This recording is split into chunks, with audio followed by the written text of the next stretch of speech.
दोस्तों मेरा आज का वीडियो लगभग सभी के मतलब का है, तो बिना एक भी मिनट को ख़राब किए मैं शुरू करता हूं आज का वीडियो। दोस्तों जैसा कि हम सब जानते हैं, ज़मीन की कीमतें आसमान को छू रही हैं और अक्सर हम लोग प्लॉट की खरीदारी लेन देन करते ही रहते हैं। और प्रॉपर्टी डीलर के द्वारा जब हम प्लॉट लेते हैं तो जो एरिया वो बता देता है हम उस हिसाब से उसको पेमेंट कर देते हैं। ज़मीन की कीमत आपकी 5,000 रुपये गज भी हो सकती है और 40,000 रुपये गज भी हो सकती है। यदि 2-4 गज ज़मीन आपको कम मिले और पैसा आपको 2-4 गज ज़मीन का ज़्यादा देना पड़े, तो उससे यदि आपको कोई फ़र्क नहीं पड़ता है तो फिर ये वीडियो आपके लिए बिल्कुल भी नहीं है। और यदि आपको इससे फ़र्क पड़ता है तो ये वीडियो बिल्कुल आपके लिए है। तो आप कुछ मिनट का पेशेंस रख के इस वीडियो को पूरा देखें और जो चीज़ मैं आपको समझाना चाहता हूँ उसे आप ध्यान से समझें। जैसा कि यहाँ पर मैंने एक प्लॉट बनाया है 20 फीट बाई 50 फीट, तो इसके कैलकुलेशन के लिए हमें ज़्यादा दिमाग नहीं लगाना पड़ता है। हम इसको नॉर्मली 20 फीट मल्टीप्लाई 50 फीट कर देते हैं और इसका एरिया निकल के आता है 1000 स्क्वायर फीट। तो हमारा जो प्लॉट एरिया निकल के आता है स्क्वायर यार्ड के अंदर 111.11 स्क्वायर यार्ड निकल के आता है।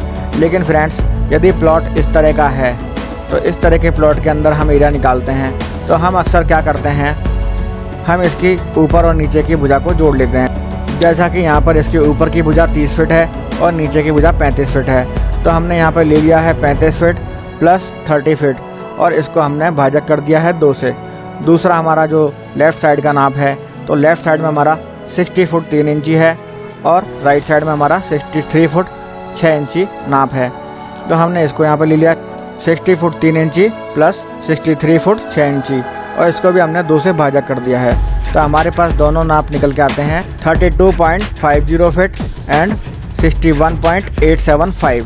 इसको हमने मल्टीप्लाई कर लिया तो हमारा एरिया निकल के आता है 2010.94 स्क्वायर फीट। और हम जब इसको गज में देखते हैं फ्रेंड्स तो हमारा एरिया निकल के आता है 223.44 स्क्वायर यार्ड। तो क्या ये एरिया एकदम सही है? हम इसे चेक कर लेते हैं, क्योंकि अक्सर हमें इसी तरह से कैलकुलेशन करके प्रॉपर्टी डीलर बताता है।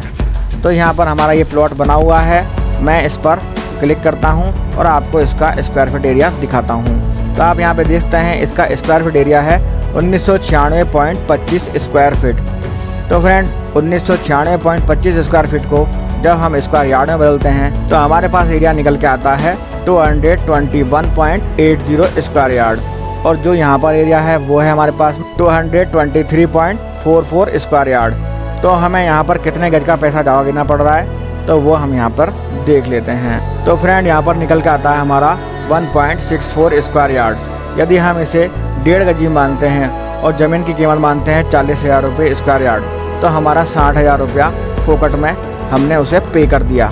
अब इसका एक्यूरेट एरिया हम किस तरह से निकालेंगे फ्रेंड, वो मैं आपको बताता हूँ। तो फ्रेंड सबसे पहले जो हमारा प्लॉट आड़ा तिरछा है, इसके बीच में हमें एक विकर्ण लेना होगा। विकर्ण के लिए आप आसानी से साइड पर जा सकते हैं और इसके विकर्ण का नाप लिखते हैं। तो मैंने यहाँ पर इसके विकर्ण का नाप ले लिया है 72 फीट 6 इंची। अब हमें यहाँ पर कौन कौन से सूत्र लगाने हैं। पहला सूत्र लगाना है हमें इसका परिमाप का और दूसरा लगाना है हमें हिरोन का सूत्र, जो हम काफ़ी पहले पढ़ के आ चुके हैं लेकिन हम इसे भूल चुके हैं। तो सबसे पहले हम इस वाले त्रिभुज का परिमाप निकालते हैं। तो यहाँ पर है हमारे पास में 60 फुट 3 इंची, तो हम यहाँ पर ले लेते हैं 60 फुट 3 इंची। उसके बाद हमारे पास में है 30 फीट, तो हम यहाँ पर ले लेते हैं 30 फीट। और तीसरा हमारे पास में है 72 फुट 6 इंची, तो हम इसे भी यहाँ पर ले लेते हैं 72.50। और इन तीनों को हम जब जोड़ते हैं तो हमारे पास आता है 162.75। इसको हम 2 से भाजा करते हैं तो हमारे पास इसका परिमाप आता है 81.375। फ्रेंड जो हमारा ये निकल के आया है इसे हम बोलते हैं S1 त्रिभुज का परिमाप। तो S1 को हम यहाँ पे हिरोन के सूत्र में रख लेते हैं।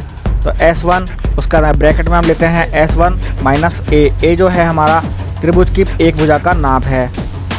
उसके बाद में S1 माइनस B ये हमारी त्रिभुज की दूसरी भुजा का नाप है और S1 माइनस C ये हमारी त्रिभुज की तीसरी भुजा का नाप है। तो हम यहाँ पर इस सूत्र को रख लेते हैं और इसको अप्लाई करते हैं।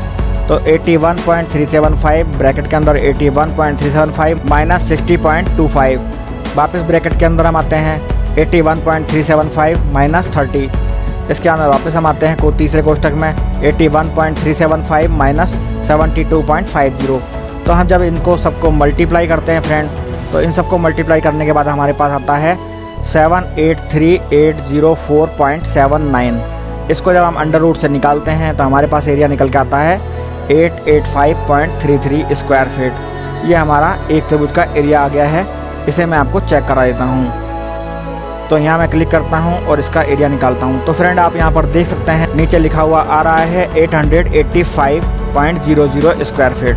तो फ्रेंड यहाँ पर थोड़ा थोड़ा पॉइंटों में आपको वेरिएशन मिल सकता है, लेकिन हमारा जो नाप है वो एक्यूरेट आ चुका है। अब हम दूसरे त्रिभुज का नाप निकालते हैं। तो हमारी पहली भुजा आती है 72 फुट 6 इंची, दूसरी भुजा आती है 63 फुट 6 इंची और तीसरी भुजा आती है हमारी 35 फीट। तो हम यहाँ पर तीनों को रख लेते हैं 72.50 प्लस 63.50 प्लस 35 और हम इनको तीनों को जोड़ते हैं तो हमारे पास आता है 171.00। इसको हम 2 से भाजा करते हैं और हमारे पास निकल के आता है 85.50। तो 85 पॉइंट हमारा S2 हो गया। S2 को हम वापस से एरोन के सूत्र में अप्लाई करते हैं। S2 same to same procedure है फ्रेंड, ठीक वैसा का वैसा ही फ्रेंड हमें यहाँ पर इसको अप्लाई करना है और लास्ट में हमारे पास निकल के आता है 1111.25 स्क्वायर फीट। तो इसका भी एरिया मैं आपको चेक करा देता हूँ। मैं यहाँ पे क्लिक करता हूँ और LI एंटर करता हूँ। तो फ्रेंड आप यहाँ पर देखते हैं 1111.25 स्क्वायर फीट यहाँ पर बता रहा है। तो हमारा ये जो एरिया है वो भी बिल्कुल एक्यूरेट है। तो अब हम A2 को और A1 के एरिया को जोड़ लेते हैं। तो हम दोनों एरिया को यहाँ पर जोड़ते हैं तो हमारे पास आता है 1996.58 स्क्वायर फीट और जब हम इसको स्क्वायर यार्ड में निकालते हैं फ्रेंड तो हमारे पास आता है 221.84 स्क्वायर यार्ड। और हमारा यहाँ जो एरिया निकल के आया था तो वो भी मैं आपको दोबारा से क्लिक करके दिखा देता हूँ। तो यहाँ पे आप देखते हैं 1996.25 स्क्वायर फीट और इसको जब हम कैलकुलेट करते हैं 1996.25 स्क्वायर फीट को तो हमारे पास निकल के आता है 221.80 स्क्वायर यार्ड। तो फ्रेंड यहाँ पर 221.80 स्क्वायर यार्ड है और हमारे पास जो निकल के आया है 221.84 स्क्वायर यार्ड है, यानी कि यहाँ पर ज़्यादा फर्क नहीं है, 0.04 स्क्वायर यार्ड का ही फ़र्क है। तो फ्रेंड यदि आपको मेरा वीडियो पसंद आया हो और मेरे वीडियो से आपको थोड़ी बहुत भी हेल्प मिली हो तो आप मेरे वीडियो को लाइक कीजिए, शेयर कीजिए, मेरे चैनल को सब्सक्राइब कर लीजिए और घंटी के बेल आइकन को भी ऑन कर लीजिए ताकि मेरे नेक्स्ट वीडियो का नोटिफिकेशन सबसे पहले आपको मिल सके, जो कि एकदम फ्री है।